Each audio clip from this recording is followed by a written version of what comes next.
बिल्कुल जल में निमग्न हो जाता है, छुप जाता है। अगले दिन राजा ने तैयारी की। सूर्य निकलने से पहले स्नान ध्यान करके परम ब्रह्म परमात्मा का नाम लेके जैसे ही खंबा ऊपर को आया उस पे चढ़ के बैठ गया विक्रमादित्य। और खंबा ऊपर उठ रहा है और उस खंबे के साथ साथ राजा भी ऊपर जा रहा है। और आप समझिए जैसे जैसे सूर्य के निकट कोई पहुंचेगा तो उसकी क्या गति होगी। एक अवस्था ऐसी आ गई, राजा का शरीर जल भुन के राख का ढेर हो गया और वो खंबा तो अपनी गति से ऊपर बढ़ रहा है। सूर्य के बिल्कुल निकट पहुंचा खंबा, सूर्य का रथ वहां रुका।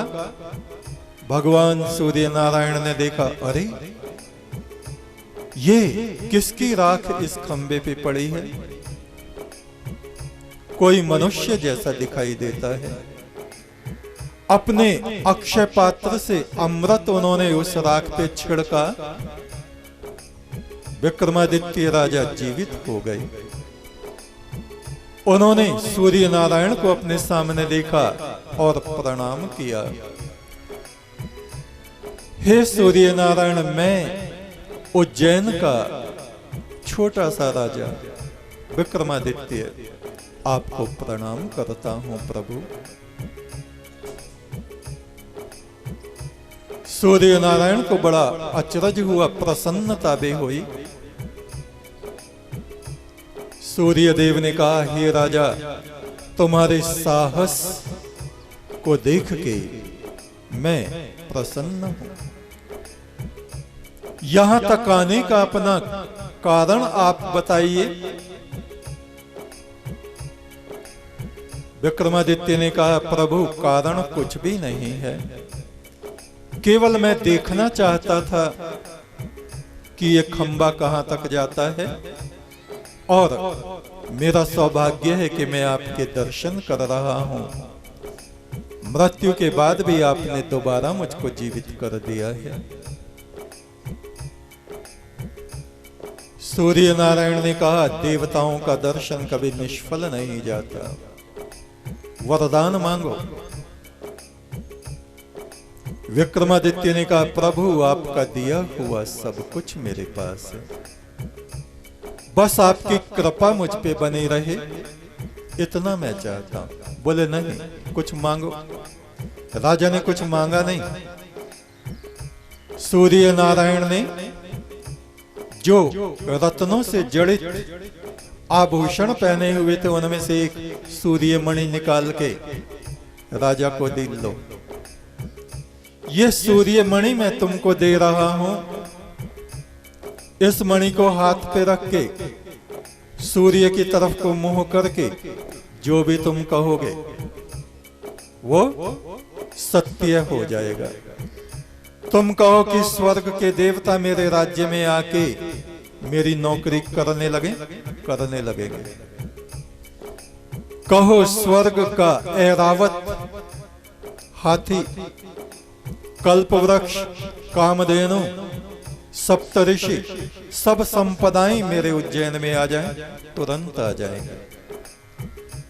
वर्षा तुम्हारे राज्य में नहीं हो रही है, इस मणि को सन्मुख करके कहो वर्षा हो जाए, तुरंत वर्षा होने लगेगी। कोई भी कार्य असंभव नहीं। किसी शत्रु राजा ने आक्रमण कर दिया है, तुम इस मणि को कहो इन सबको नष्ट कर दो, तुरंत नष्ट हो जाएंगे।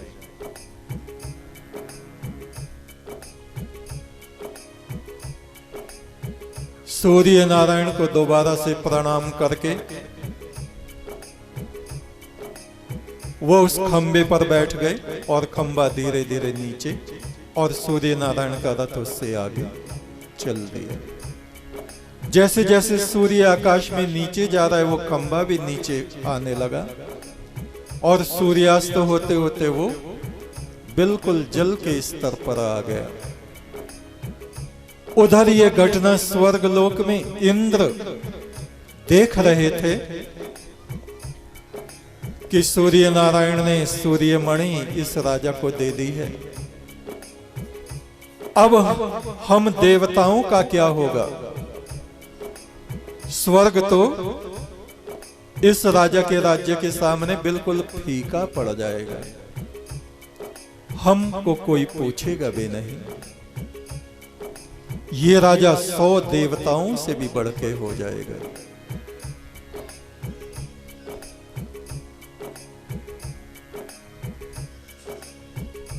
इंद्र ने ब्राह्मण का वेश बनाया और राजा अभी पृथ्वी तल पर आया भी नहीं, उससे पहले आकर के वो खड़ा हो गया इंद्र एक ब्राह्मण बनके। राजा ने उस मणि को अपने कपड़े में बांध लिया था। जल से जैसे बाहर आया, उधर इंद्रदेव जो ब्राह्मण बने हुए थे उन्होंने कहा, उज्जैन नरेश तुम्हारा कल्याण हो, कल्याण हो। इस ब्राह्मण को कुछ दान दीजिए।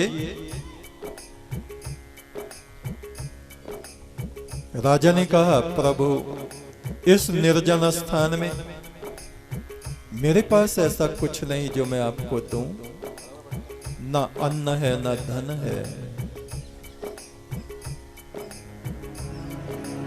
ब्राह्मण ने कहा, नहीं तुम्हारे पास बहुत कुछ है, तुम दे सकते हो, तुम वचन दो, जो मैं मांगूंगा वो तुम मुझे दोगे। विक्रमादित्य ने कहा, हे ब्राह्मण मैं वचन देता हूं, मैं मांगने वाले को कभी भी निराश नहीं करता। आप मांगिए, क्या मांगना चाहते हैं?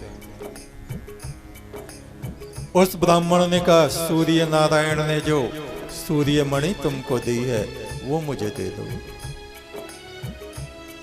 तुरंत एक क्षण भी कुछ सोचे बिना राजा ने कपड़े में से वो मणि खोली और इंद्र को दे दी।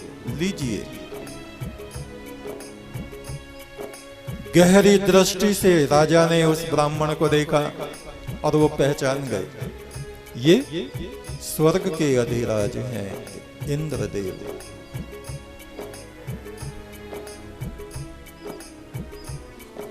राजा विक्रमादित्य ने इंद्र को प्रणाम किया। हे देवताओं के सम्राट, एक मनुष्य का प्रणाम आप स्वीकार करें। इंद्र ने कहा, राजा तुम धन्य हो, धन्य हो, धन्य हो। तुमने एक बार भी नहीं सोचा, तुम जानते थे कि मैं इंद्र हूं, फिर भी तुम अपनी धर्म मर्यादा से नहीं टले। तुम चाहते तो मेरे स्वर्ग जैसे 100 स्वर्ग उज्जैन में पैदा कर सकते थे। तुमने बिना सोचे समझे ये मणि मुझको क्यों दे दी? महाराजा विक्रमादित्य ने कहा, हे इंद्र, आज मेरे पुरखे अपने हृदय में महान प्रसन्नता और संतुष्टि का अनुभव कर रहे होंगे कि एक मनुष्य का पुत्र देवताओं के सम्राट को दान दे रहा है। सारा संसार तुम देवताओं से मांगता रहता है, मंगतों की तरह तुम्हारे आगे हाथ फैलाए बैठे रहते हैं लोग। हमें ये दे दो, हमें ये दे दो, हमें ये दे दो। हे इंद्रदेव, मैं संसार के मनुष्यों में सबसे धन्य भाग मनुष्य हूं कि उस परम ब्रह्म परमात्मा ने मुझे ये अवसर दिया कि मैं आप जैसे प्रतापी देवता को कुछ दे सकूं। तो हमारे देश में ऐसे ऐसे राजा हुए। धर्म का कभी विनाश नहीं होता, घटता बढ़ता जरूर रहता है। मनुष्यों में कभी पाप आचरण बढ़ जाता है, कभी धर्म आचरण बढ़ जाता है। ऐसे ही हमारे भारत में राजा रंती देव जैसे धर्मात्मा राजा हुए। अपने महल में सब राजभोग उन्होंने त्याग दिए थे। ऋषि और सन्यासियों जैसा जीवन वो व्यतीत करते थे। नीचे महल में उन्होंने तिनकों का बिछौना बिछाया हुआ था, उस पर विश्राम करते। जल पीने के लिए मट्टी का प्याला उन्होंने रखा हुआ था। तिनकों का बिछौना, माटी का प्याला, अंबर से आत्मा में आवे उजाला। और उनके राज्य में अकाल पड़ा। 40 दिन तक राजा को भी कुछ खाने पीने को नहीं मिला, ऐसा कहते हैं। प्रजाजन इधर उधर चले गए।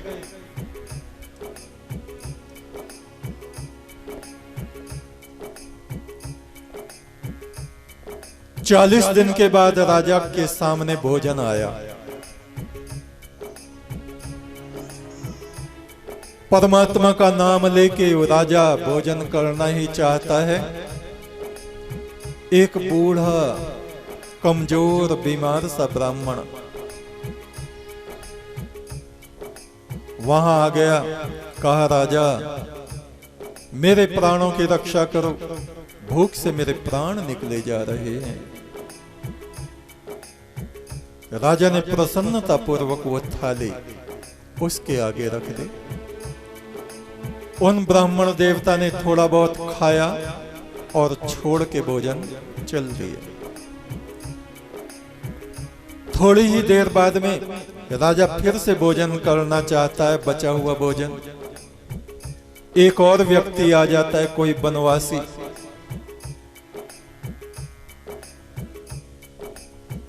और वो आके शोर मचाता है, राजा मुझे भोजन दो।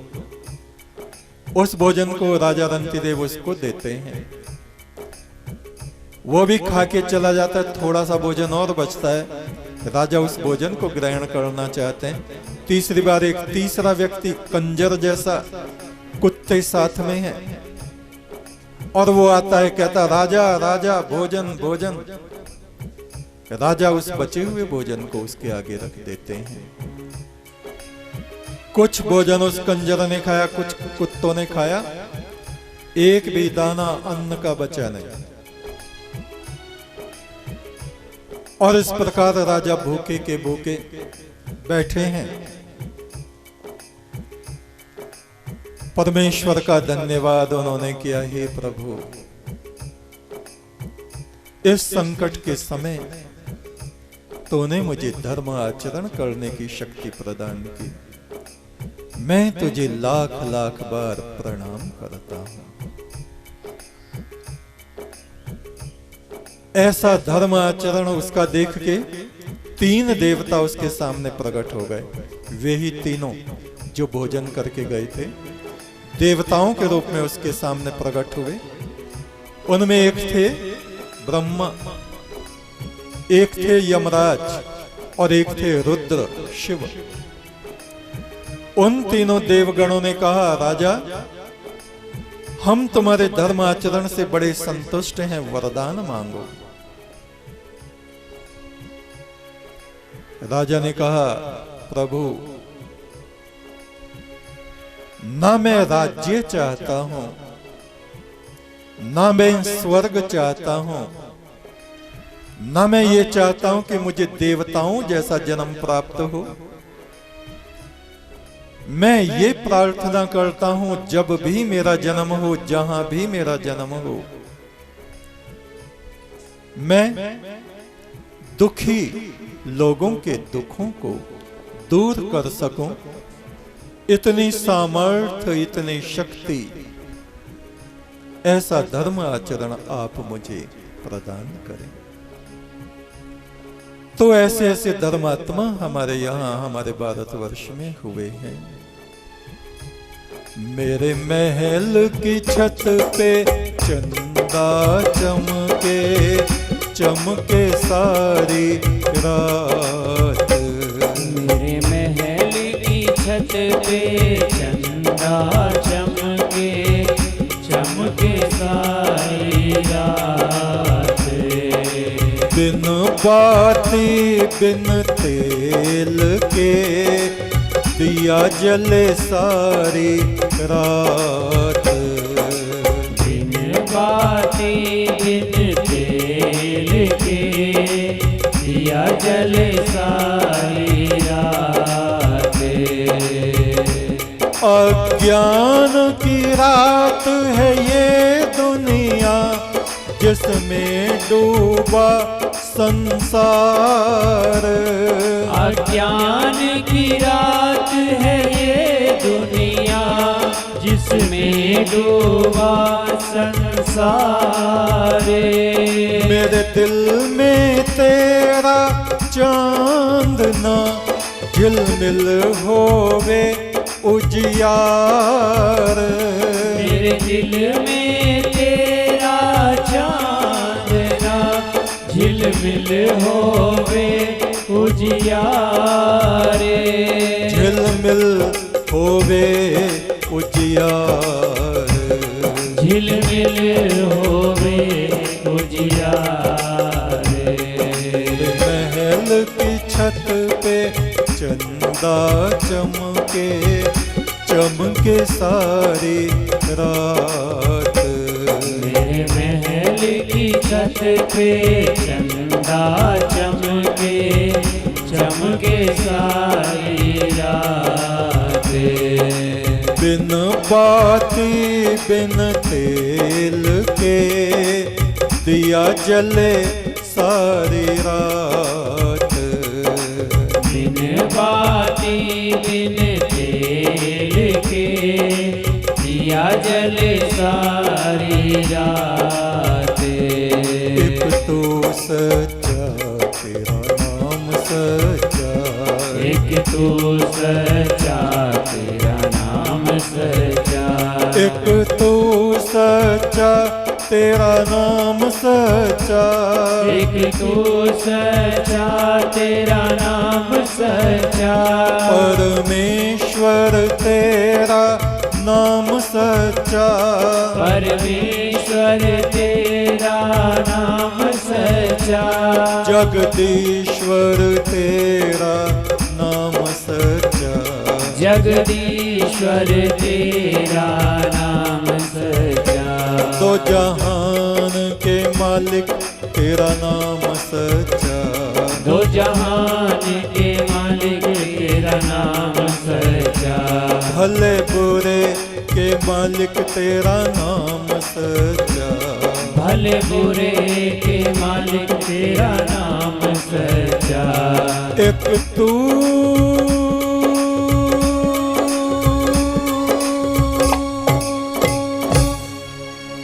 एक तू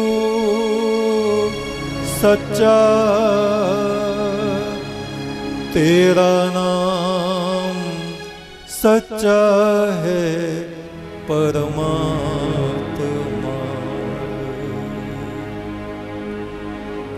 ऋग्वेद के ऋषि कह रहे हैं ओम ऊर्ध्व ऊर्ष्ण ऊतये तिष्ठा देवो न सविता। हे मनुष्यों, तुम देवताओं जैसे बन सकते हो, देवताओं से भी उत्तम बन सकते हो यदि धर्म का आचरण करो। जिस प्रकार देवता सोने चांदी के पात्रों जैसे हैं, ऐसे पात्र जिनमें परमात्मा अपने अमृत को बरता है।